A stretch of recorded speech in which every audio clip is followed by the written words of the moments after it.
Alright, that's all. Got to be kidding me, dude.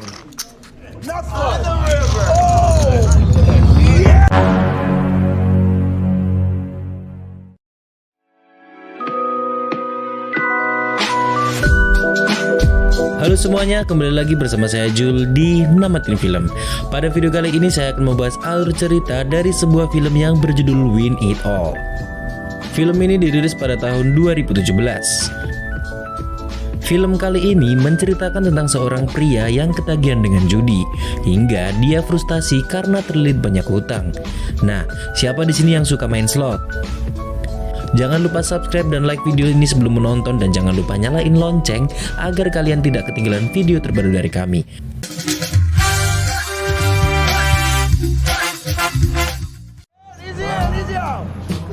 Kisah diawali dengan memperlihatkan seorang pria yang bernama Eddie.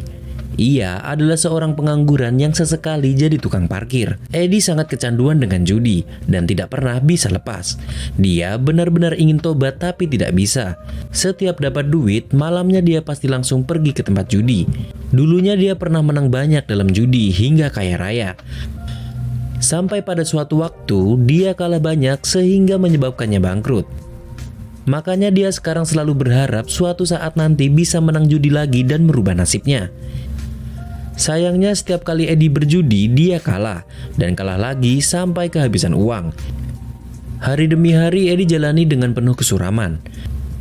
Kerjaannya nggak punya uang, pas-pasan, judi kalah mulu.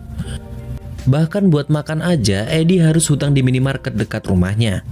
Pada hari itu, waktu baru sampai rumah, teman lamanya Michael ternyata sudah ada di dalam menunggunya pulang. Michael, teman Eddie, datang ke sana untuk menitipkan sebuah tas karena sebentar lagi dia akan dipenjara selama 6-9 bulan ke depan. Dia lalu menawarkan uang sebesar $10.000 jika Eddie bisa menjaga tas tersebut. Ia juga berpesan agar jangan pernah sekalipun berniat membuka tas ini. Mendengar tawaran menggiurkan itu, dengan senang hati Eddie setuju. Esok harinya Eddie diundang ke rumah kakaknya yang bernama Ron. Di sana Eddie bercerita kalau sekarang dia lagi jalan bisnis penitipan barang dengan keuntungan sebesar $10.000. Mendengar cerita bisnis tersebut, Ron dan istrinya justru malah meremehkan bisnis Eddie. Ron menganggap bisnis Eddie itu bisnis nggak jelas serta tidak menjanjikan. Ron kemudian menawarkan Eddie pekerjaan di dalam perusahaannya tapi langsung ditolak. Eddie lebih suka melakukan pekerjaan yang dia inginkan daripada jadi karyawan seperti kebanyakan orang. Ia yakin bisa sukses dengan caranya sendiri. Saat malam hari ketika Eddie sedang mabuk, ia mulai penasaran apa sebenarnya isi tas Michael. Namun ia teringat perjanjian kalau dia tidak boleh membukanya apapun yang terjadi. Akhirnya Eddie memutuskan pergi ke bar untuk mengalihkan rasa penasarannya. Ketika sedang berkumpul dengan teman-temannya di bar, rasa penasaran Eddie masih juga belum hilang. Dia terus memikirkan isi tas di rumah, hingga akhirnya rasa penasaran Eddie sudah tidak tertahankan lagi. Ia pun memutuskan untuk pulang dan membuka tas tersebut. Oh no. Keesokan harinya Eddie menemui teman dekatnya yang juga seorang psikolog bernama Jin. Eddie menceritakan semuanya kepada Jin sekaligus berkonsultasi. Eddie bertanya bagaimana kalau dia mengambil uang itu sebesar $500 dan kemungkinan dia akan menang 2 kali lipat. Uang kemenangan tadi dia kembalikan $500 ke dalam tas dan uang sisa kemenangan dia putar lagi untuk main judi. Mendengar ide luar biasa itu, Jin ingin menjadi bandarnya. Tapi bohong. Mendengar ide gila itu, Jin langsung melarangnya sebagai sahabat yang baik dan bijak. Jin berusaha sekuat tenaga menasihati Eddie. Setelah perdebatan panjang, akhirnya Eddie memilih untuk menuruti semua saran dari sang sahabat. Bohong lagi.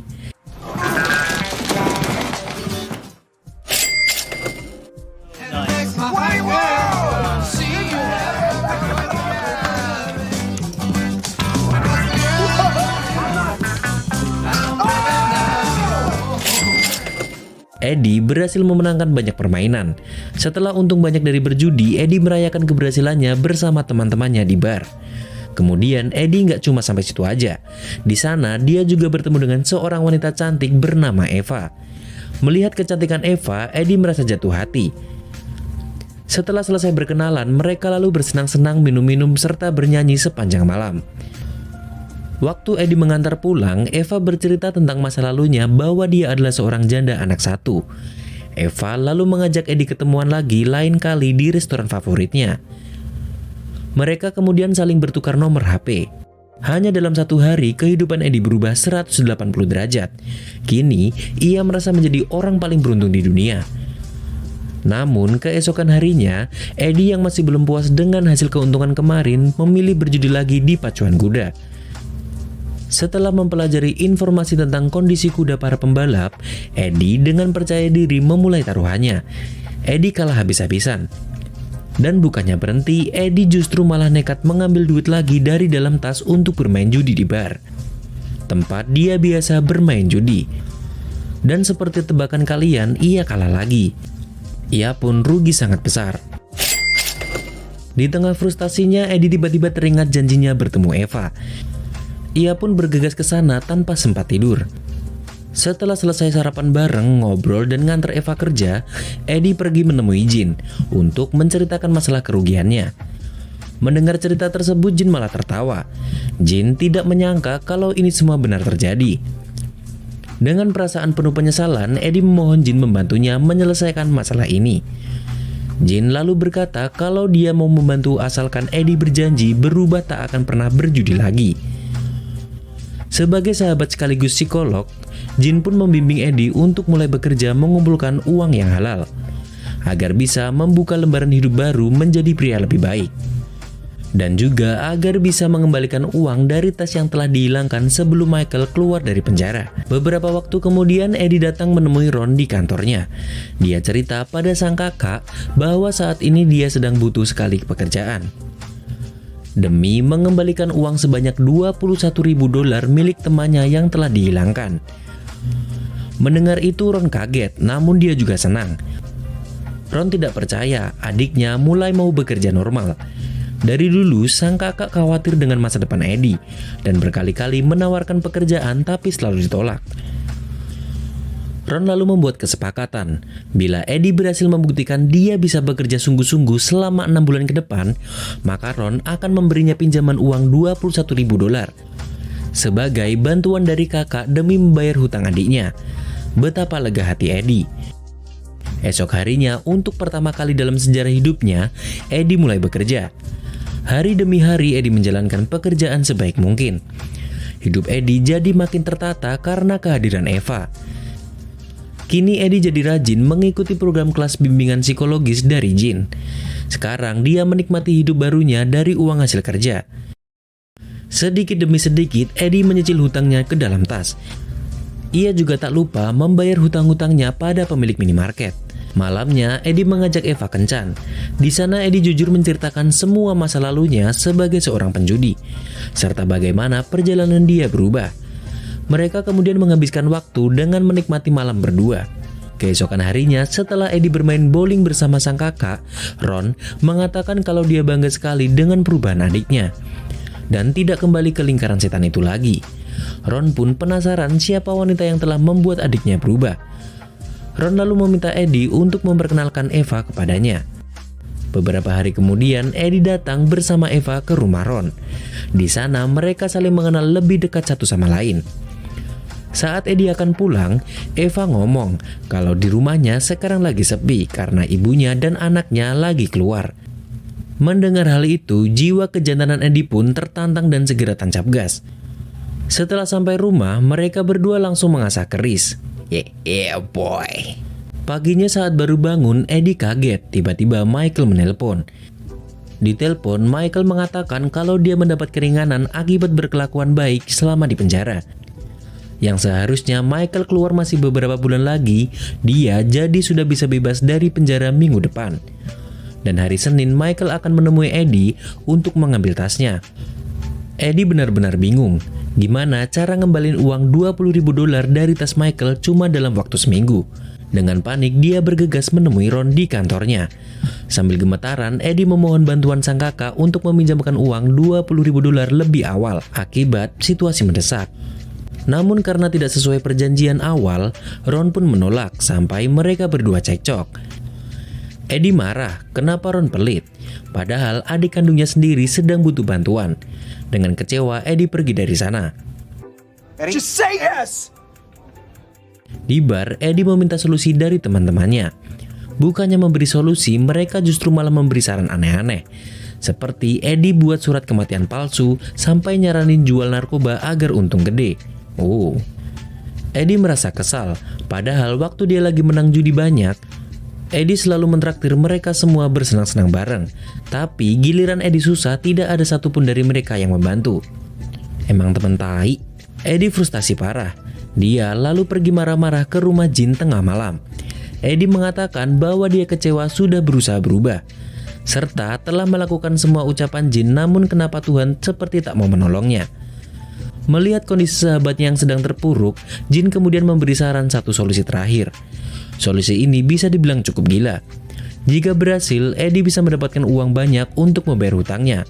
Bila gagal, Eddie harus pergi kabur sejauh-jauhnya menghilang keluar kota. Di sana Jin menyarankan Eddie menggunakan semua sisa uang dari dalam tas Michael untuk berjudi lagi, untuk terakhir kalinya.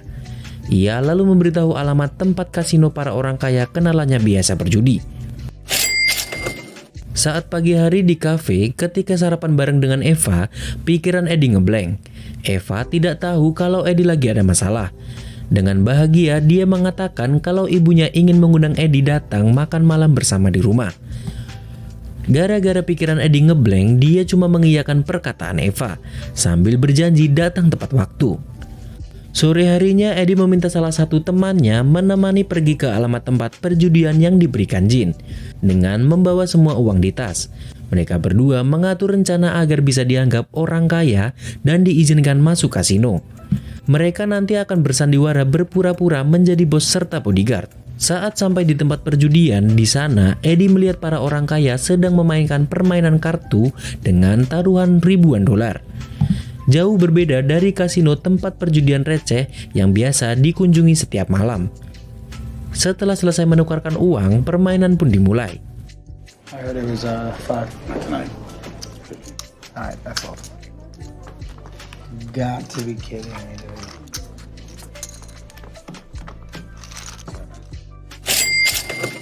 Eddie kalah telak. Sekarang pikirannya tambah kacau. Sebentar lagi dia harus kabur sejauh mungkin meninggalkan kota ini. Di tengah keputusasaannya, mendadak Eva menelpon. Di telepon tersebut, dari anak Eva mengatakan Eddie agar tidak telat datang makan malam bersama. Seketika semangat Eddie muncul kembali. Kini sudah tak ada jalan mundur lagi. Waktu tak bisa diulang dan menyesal pun tidak ada gunanya. Eddie memilih nekat mengeluarkan seluruh uang yang tersisa di dalam tas untuk bermain lagi.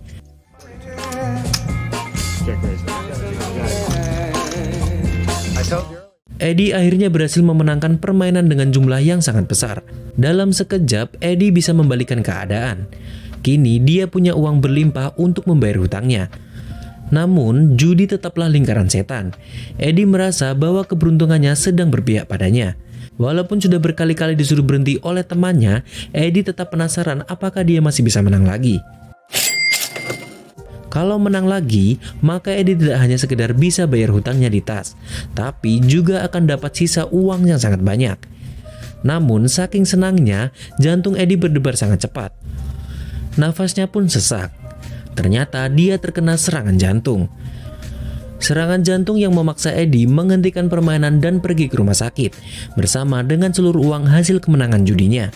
Di rumah sakit, ketika sadar, sang kakak telah ada di sana menjaganya selama pingsan. Eddie pun meminta maaf karena kemarin sudah kurang ajar kepadanya. Eddie juga mengungkapkan bahwa sekarang dia benar-benar ingin berubah dan menyesal atas perbuatannya selama ini. Eddie kemudian pergi ke rumah Eva sesuai janjinya.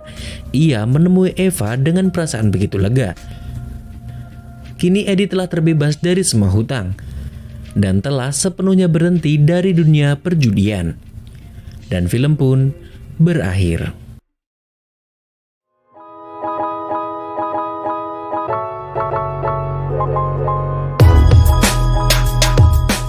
Pemikiran gue ya, lu punya duit, lu punya kuasa, tapi buat gue enggak.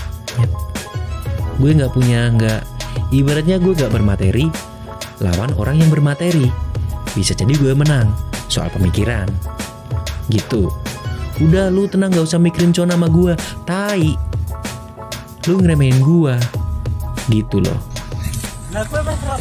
Jadi dari film ini pelajaran yang bisa kita ambil adalah jangan pernah masuk ke dunia perjudian. Asli.